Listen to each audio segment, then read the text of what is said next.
Hey, everybody, here we are on Friday after Thanksgiving. I hope everybody is, as they say, fat and happy, because I know I am. Man, I've ate a lot of food. I always do this every year. I eat way more food. I bet I ate more, especially even that early in the day. You know what I mean? I'm never sitting down at 11 o'clock, 11:30, 12 o'clock to eat a full plate meal like that, man. Not in the AM. Yeah, not in the AM. It's so weird. It seems like that once we start eating, we eat the rest of the day. Yeah. And because we don't normally eat till 1-ish or later, we don't even have breakfast. We drink coffee. That is our breakfast. And an little energy drink. Yeah. And then, but Thanksgiving, we ate so much and we were thankful for everybody that pitched in. It was so fun. It was family time. And the food was awesome, man. The food was awesome.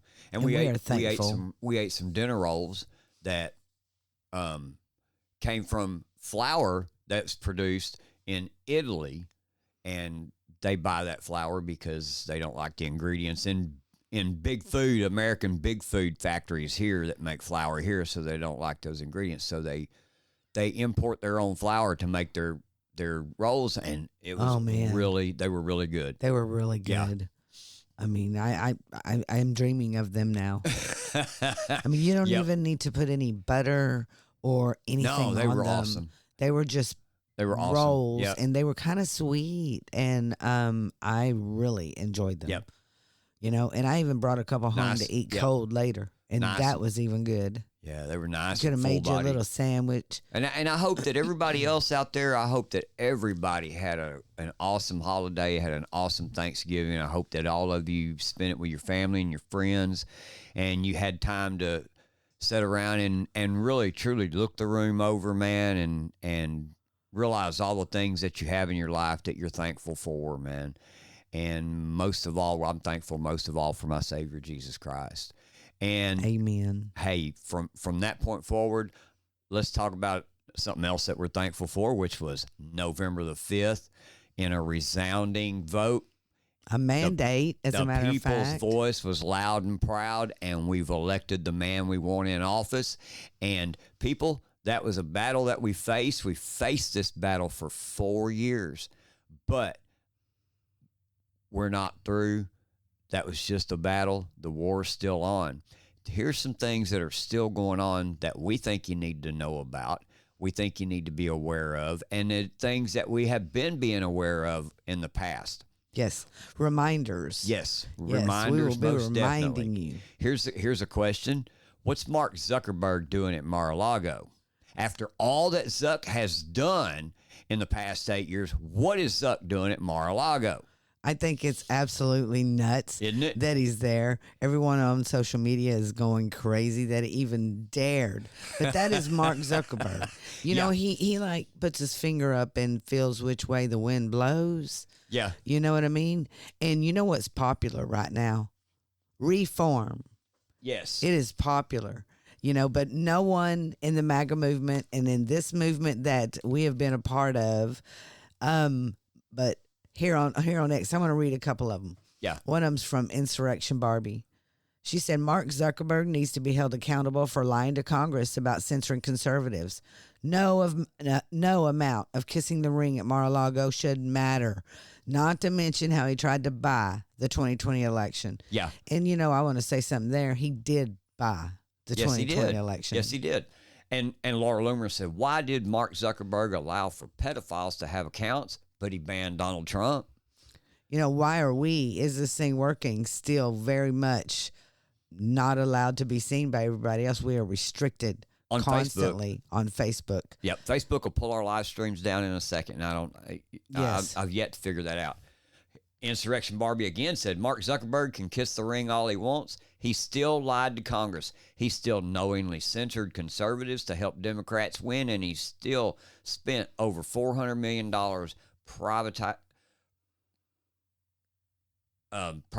what is that word? Privatizing. Is it really? Yes, you just spelled it wrong. Our election systems. So until that is investigated, he doesn't get a pass. I agree completely. I do too. And one of the last ones right here. It says, breaking. Zuckerberg now reportedly desires to be a part of the reform movement, like you're talking about, Denise, that Trump is leading, and he views Trump's second term as a chance for national renewal.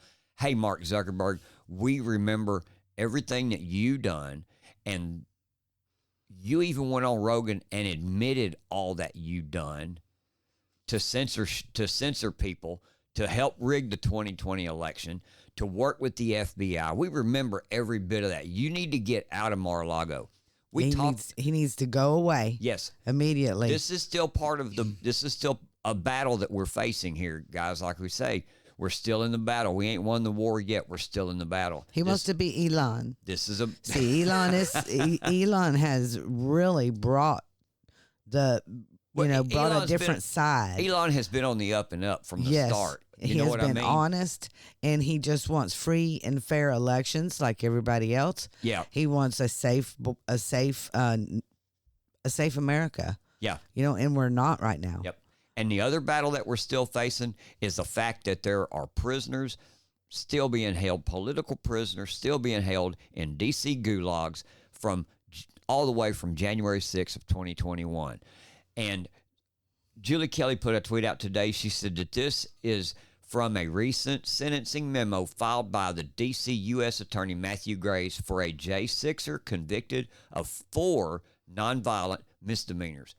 President Trump needs to shut down the Capitol siege section on January 20th of 2025. The DOJ describing American citizens as domestic terrorists must end. I agree completely.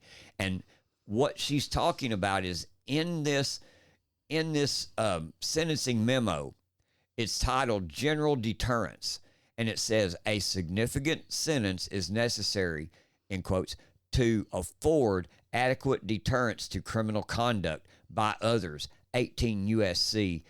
3553A. Okay? It says, and here she highlights this. It says, the need to deter others is especially strong in cases involving domestic terrorism, which the breach of the Capitol certainly was. No, it wasn't domestic terrorism. It was people that were out there exercising their First Amendment rights to protest and redress their grievances to the government that we elected. That's what those people were out there to do. And they're still being treated as political prisoners, people that they're still not being let out. So no, and they're already coming out and saying, well, we're going to look through them by a case-by-case basis. Right. They're trying to make it seem like, oh, well, President Trump isn't going to do what he said he's going to do. Now, President Trump, he does promises made, promises kept. And he promised to pardon these January 6th. I'm ready. I'm ready for this to happen. You bet I am. But, and so in light of that, we repurposed the show for you tonight. With it being a holiday week, we've kind of taken a holiday also. We've enjoyed ourselves completely. But the show that we're repurposing for you tonight is completely relevant to these things we're just now talking about that are still happening in the present. Remember, the battle, if we're still in the battle, we ain't won the war. And we want to remind you, we want you to hear episode 195. Yes. And it was on August 27th. And it was about Zuckerberg. Yes. And the picture is exactly the same. We did change the title. You will see the other title inside there.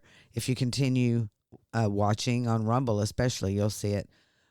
But make sure you pay close attention to what we were talking about in August and to what's going on right now. Hey, everybody. Welcome to episode 195 of Is This Thing Working? Here we are, Tuesday, August the 27th, 2024. How are you today, Denise? Guess what I am today? You're awesome. And I'm fired up. Boy, I am too. I am awesome and I'm fired up, folks. We have a problem in America with our media and with everything that's going on right now, coming out like you're so surprised. You know, I am about just the Zuckerberg news. Yeah. It's pissing me off is what it's doing, because like you said, we've known about this for 3 years.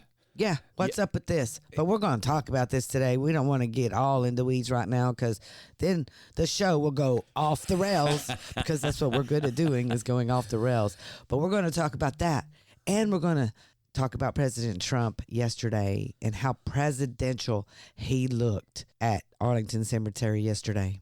And since we are going, we do good to bring all our content together for you. We do good to get our research done. We do good to bring you the best information and the best perspective that we can bring you. Today, a lot of it is straight from our heart, because we're seeing things that we don't like, and we're seeing things that are just, for a lack of a better term, pure bullshit. And let's get rolling. Let's do it. Let's pay a little bills and listen to Cornbread Hemp for us. Thank you. We appreciate your patience. We would like to welcome our new sponsor to Is This Thing Working? So help us welcome Cornbread Hemp. Their mission is to draw on Kentucky's 250-year legacy of growing hemp, as well as the state's unique climate and soil, to manufacture the highest quality cannabis products available in America. They proudly offer full-spectrum, USDA organic CBD products with up to 2 milligrams of THC per serving. Their plants are grown in what's known as the Bluegrass Basin, which produces the highest quality hemp alongside the best bourbon and fastest racehorses.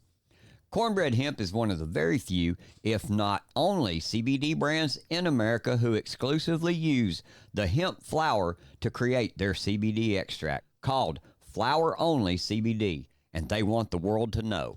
Please check out Cornbread Hemp by going to cornbreadhemp.com right now for a 30% off your initial purchase of any products on the website. Again, go to cornbreadhemp.com and use promo code ITTW for this special offer. Remember, you get 30% off, promo code ITTW. And hey, we got off on a little rant with our opinions and our assertions. And if you agree with our opinions and our assertions, man, share our show. Tell your friends. Also, stomp that like button, and please follow or subscribe wherever you see the name Is This Thing Working? And our podcast is available for download on all platforms like Apple, Spotify, YouTube, and wherever you listen to your podcasts. And make sure to download that Rumble app. We need you to download that Rumble app so you can follow the show. And you will receive instant notifications when we go live every Monday through Friday at 2 p.m. Central Standard Time. Welcome to the show, everyone. Now that we got all of the promos out of the way, let's get into the meat of this. Steve Bannon needs to be freed immediately. It's over. This Biden-Harris administration needs to let everybody go. They need to free Steve Bannon. He's been in prison now for 56 days as a political prisoner of the Biden and Harris administration. With the same charge that Merrick Garland should be sitting in jail over. Yes. The who exact come same out charge. and threatened us yesterday. Yeah. I mean, but that's what we played. We played a video yesterday of Merrick Garland. Oh my gosh. But as we try to get him freed, every single day we ask you, what is your task and purpose? So don't forget that we are here to inform you and to help you become engaged. And we also have a video that we want to play for you of Steve Bannon talking about the issues that we're going to talk about today. Mark Zuckerberg and his all of a sudden Jesus moment. I want to show you that now it's all coming together, and we're going to have a lot of kind of special presentations of this. That was, the opening was, I think, the first day that we brought this up when we could, with the New York Post coming public on it. Dan Abrams still doesn't understand so many lies and misrepresentations of how they're still spinning this, okay? And it was very difficult to validate this. That's why we went to news organizations that we knew had the capability and the capacity to do this, particularly the New York Post, which has a very smart set of lawyers and also ability to technically understand, and the work that they did to validate this. there was no doubt. The reason I came on the show, we hammered it, I think that was from early October all the way through, is that we knew we had the receipts. Rudy Giuliani, Bernie Kerik, one of my lawyers, the great Bob Costello, an old school, just a hammer, and others, right? We knew what we had. And we knew that the mainstream media didn't want to talk about it. But Abrams sitting there. There you go. We knew what we had. We had the receipts, and the media didn't want to talk about it. What is it that the media doesn't want to talk about or didn't want to talk about it back then? The censorship and the throttling of Mark Zuckerberg and Facebook. And the rigging of the election in 2020, that they came out every single day in 2020 after this election and asked every single conservative that went on all these news shows, do you believe President Joe Biden won? I mean, can you believe this? We sat and watched it. It was disgusting. Every bit of it was disgusting when we knew for a fact that Mark Zuckerberg and YouTube and everybody else out there, X, which was Twitter at the time, just shut everybody down. They deleted people's accounts with no prior knowledge, no warning, no anything. Just deleted them.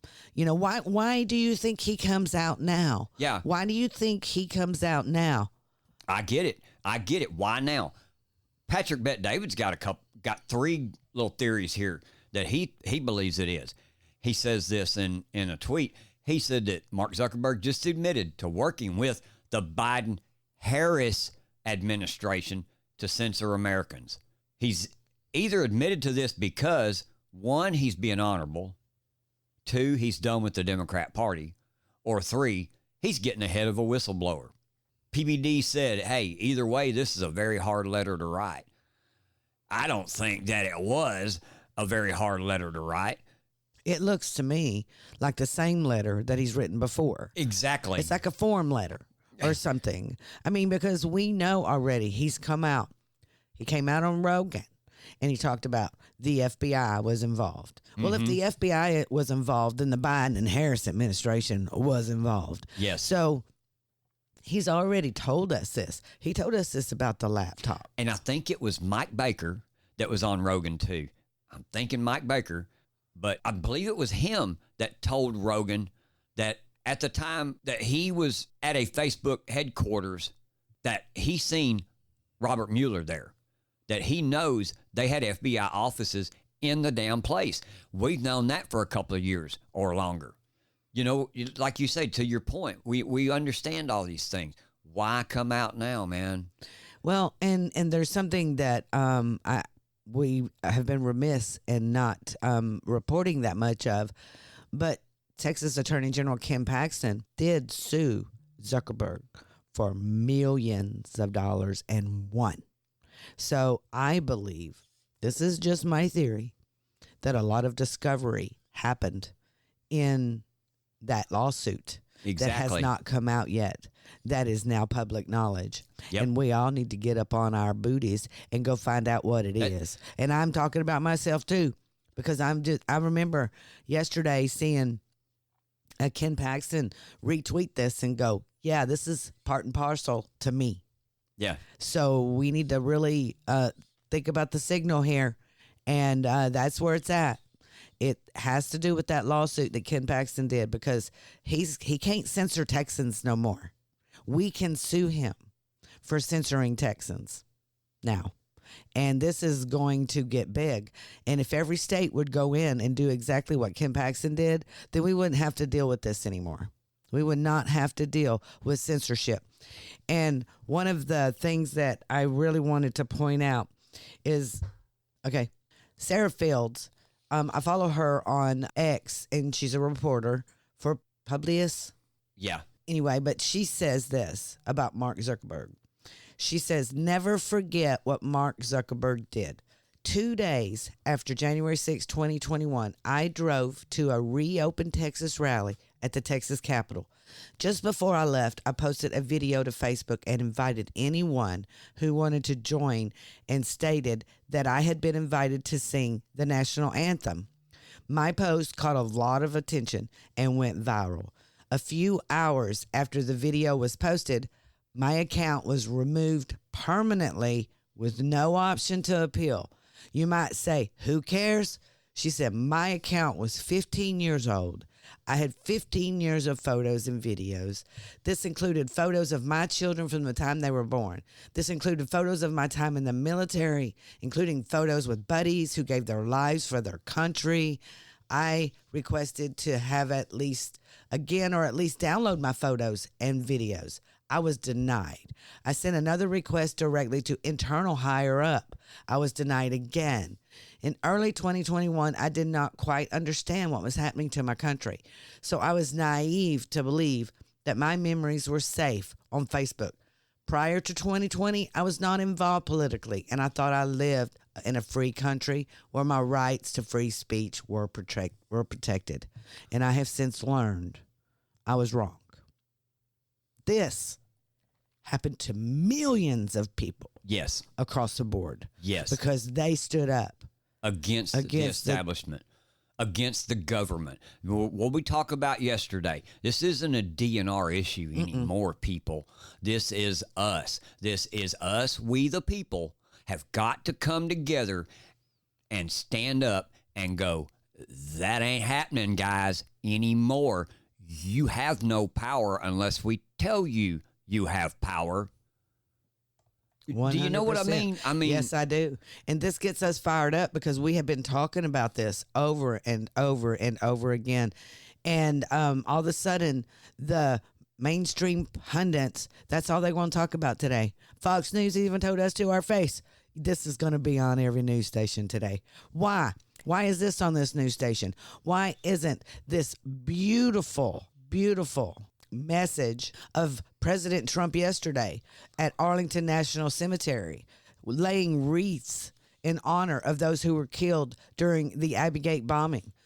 In Trump, he was also with Marine Corporal Kelsey Lenhart, who was paralyzed during the bombing, and where the 13 U.S. service members died at Abbey Gate. So why aren't we discussing this instead of the same old bullshit the rehash over and over and over again that we know? Mark Zuckerberg has not changed his ways. Because this is the things they want you to forget. These are the things they want to memory hole away from you. These are the things they don't want you to talk about. You want to know something else they don't want you to talk about?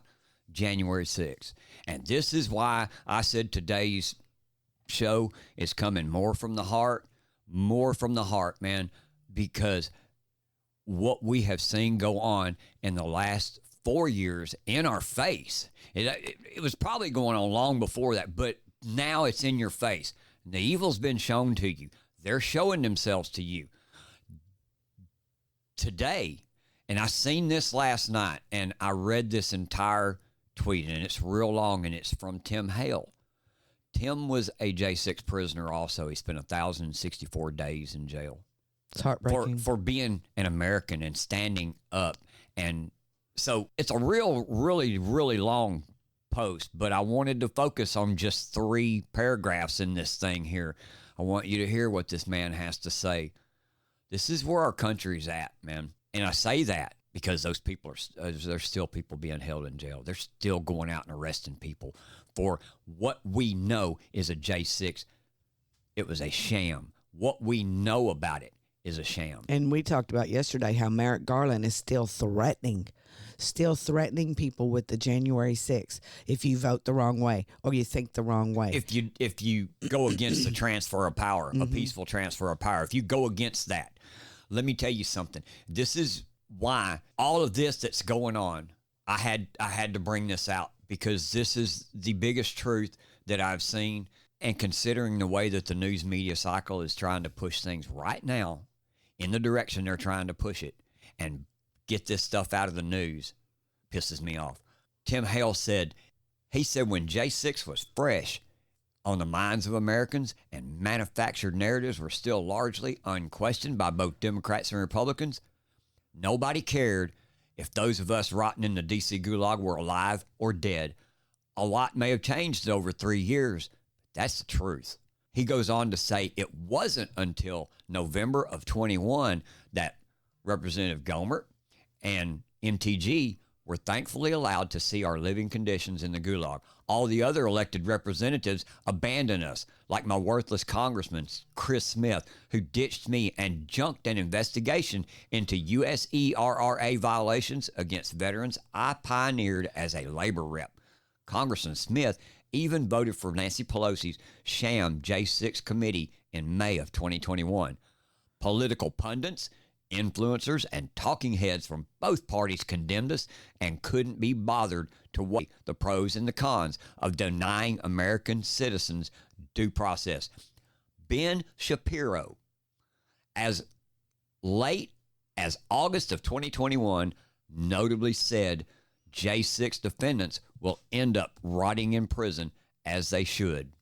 And one of the main reasons I stopped listening to Ben Shapiro, because I was there for a little bit, and I have not listened to him since he said this. I will never listen to him again. I will not listen to any of his commentary, his advice, his analysis on anything, because he got it wrong. He got it wrong about everything, and he went along. He went along just to get along, and that is not who we are. That's right. Tim goes on to say that while some of the right would eventually stick their necks out to talk about J6 when it was safe, it often boiled down to whataboutism, comparisons to Antifa and BLM, which was rubbing salt in the wounds. But it often boiled down to the whataboutism comparisons to deflect the leftist narratives rather than to debunk them. There was no fight in anyone. Nobody cared. We were a political liability, an aberration from orthodox narratives, and a universe away from the comfort of those unaffected by solitary confinement. He said we didn't matter. We were insurrectionists. We were domestic terrorists. We were white trash. We were far-right militias. We were religious nuts. We were neo-Nazis. We were QAnon cultists. We were conspiracy theorists. We were white supremacists. We were cop killers. We deserved to rot in 7-foot cells alone. We deserved to be tortured, and worse, we deserved to burn in hell, right? That's what they said. That's what they done. Exactly what they did to them. My point in this is, when the shit hit the fan back then on J6, the government didn't help the people at all. The government took and turned their back on our people. The government done everything they could to shut us up. They did everything they could to censor us. They did everything they could to deny medicines to people during the COVID pandemic that could have saved their lives. They forced vaccinations on every one of these January 6 people. And if they didn't want them or didn't want to take them, then they were sent, or they spent weeks and months into solitary confinement because they did not want to take a vaccine that wasn't a vaccine. Yeah, you're exactly right. And I believe the health ramifications of that are starting to show itself too, even 3 years down the road, from people that have taken this and have been injured by these vaccines, people that have lost their lives because of this vaccine. And you can't say that they didn't. You know, that's the crazy thing. The thing is, all of these people, Dr. Fauci, Birx, Joe Biden, Mark Zuckerberg, Kamala Harris, all of you people, man, you hid behind the wall of the government. You hid behind the power of the government, all because you wanted to retain and maintain your control over us. You didn't give not one shit about none of us. Not one of us. Steve Bannon asks every day, what's your task and your purpose, man? If today is, you don't think you have a task and a purpose today, pick up your phone and call your congressman. Pick up your phone and call your senators and your representatives and tell them that the J6 committee was a sham committee. It had no authority. It served no purpose. And all it done was landed more innocent people in jail, all because you people wanted to sit back and maintain your damn power. Yeah, while the media sits around and acts like we're surprised. We're surprised about all this stuff. And they continue. The government gives them the words to say. They call them insurrection, the domestic terrorist, and white trash. We've heard that for 3.5 years now. Now, me and James, we have small accounts. We're not a big influencer because we're not allowed to do that because we fight on the side of the people that need that need your help.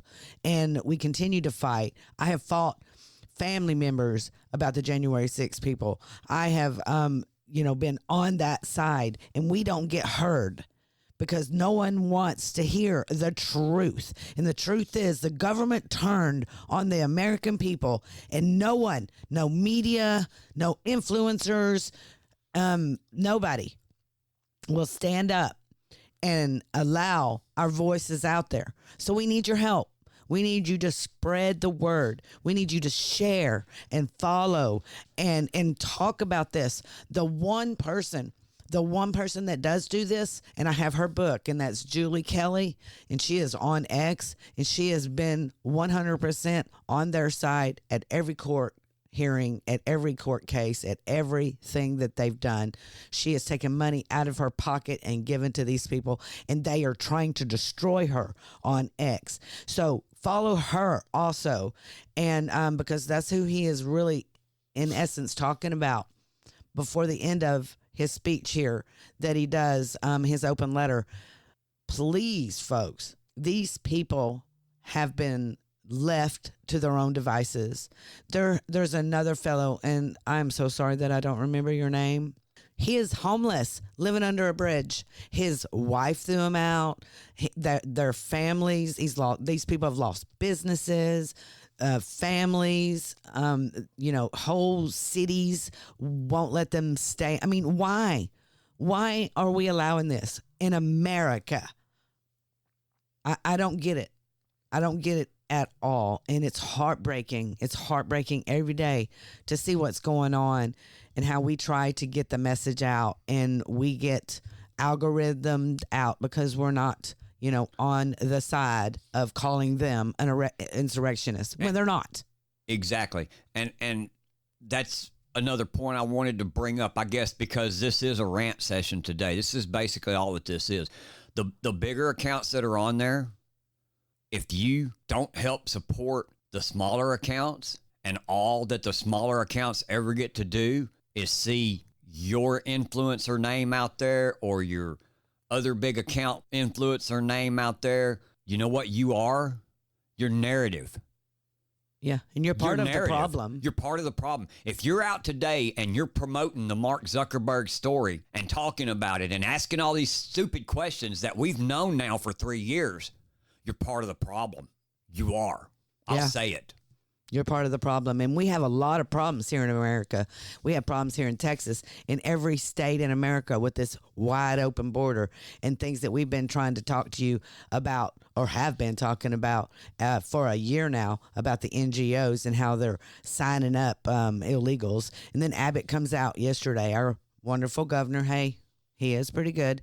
But I just feel that him coming out yesterday and telling us that he took 1.1 million illegals or illegal registrants off of our rolls, and only 6,500 of them were illegal migrants. And tell me, folks, do you believe that? What? There again, what's the timing of all this? It's optics, man. Yeah. That's all that it is. It's optics. Like, look what we're doing over here. That's exactly correct. Look what we're doing over here. Yeah, you're right. Because that's where my biggest problem with the stolen election from 20 has been, just like what Tim Hale said about their situation and being in prison, that Congress did nothing to help them. Our elections, we know, because it was in your face, rigged at 3 a.m., you put boards up on the doors and kicked people out of the buildings. You've done all of these things. You stole this damn election, and Congress did nothing. No, not even one committee. No. Nothing. And no one has been arrested. He takes off over 6,500 non-citizens, over 6,000 voters who have a felony conviction, over 457,000 deceased people, over 463,000 voters on the suspense list. Where are the arrests? This is illegal. This is an illegal act. And no one has been arrested. No one has been arrested for 2020, for 2022. I see it happening now. Listen to what's going on in Detroit. Did you hear what's going on there? How many poll workers do they have there? Like over 2,000? Yeah, it was like a 7-to-1 ratio. In Detroit. And they're still going to steal this election. And guess what you're doing? Nothing. You're doing nothing about it. Yeah, you're talking about the fact that they hired more Democrat poll workers than they hired Republicans, and the law stated that there had to be an equal amount. Mm-hmm. And you just ignored it. Yeah, you're letting it go through. So we see it going on now still. What are you going to do about it? Is this thing working? Rise up. Well, hey, everybody, that's it for today. Thanks for listening, and I hope you've enjoyed the show. Hope you've learned some things about what's going on around us in the nation and in your communities. We couldn't do this without your continued support either. We appreciate all of you showing up, taking the time to listen to us today. So please, like I say, make sure to hit the like button, share our show with all your friends. We'll see you next time on Is This Thing Working? And as always, I'm James, and that's my lovely co-host over there, Denise. and we'll see you next time. We're out.